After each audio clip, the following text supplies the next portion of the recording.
విద్య టీవీకి ప్రత్యేక ధన్యవాదాలు. మాకు ఈ అవకాశం కల్పించినందుకు, దీని గురించి వివరంగా చెప్పే అవకాశం కల్పించినందుకు వారికి ధన్యవాదాలు తెలుపుకుంటున్నాము.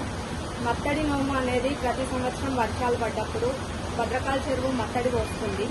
అప్పుడు మేము అందరం వచ్చి ఇక్కడ ఈ నోము వ్రతం ఆచరించుకుంటాము.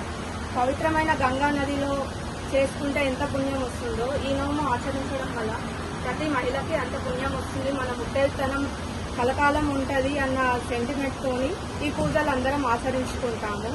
జై భద్రకాళి మాతాకి. ప్రతి సంవత్సరం మీరు ఇట్లా చేస్తూ ఉంటారా? అవునండి, ప్రతి సంవత్సరం అంటే మట్టడి పడ్డప్పుడు మాత్రమే చేసుకోవాలి ఈ నోము. ఇప్పుడు దీపావళి నోములు ఉంటాయి, ఒక్కసారి నోము లైఫ్ లో ఒక్కసారైనా చేసుకోవాలండి ఈ నోము.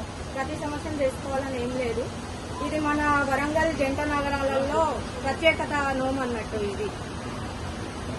సో ఈ నోముల వల్ల అమ్మవారి యొక్క దీవెనలు, అమ్మవారి యొక్క కృప అనేది ఎల్లప్పుడూ ఉండాలని చెప్పి. అవునండి, అమ్మవారి కృప ఎప్పటికీ ఉండాలనే ఈ నోము ఆచరించుకుంటున్నాము. మనం భద్రకాళి ఆశీస్సులు ఎప్పటికీ మనతోనే ఉంటాయి. అదే భావంతో ఇది ఆచరిస్తున్నాము. శ్రీ మాత్రే నమః. నమస్తేస్తు మహామాయే శ్రీకూటే సురపూజితే శంఖ చక్ర గదాహస్తే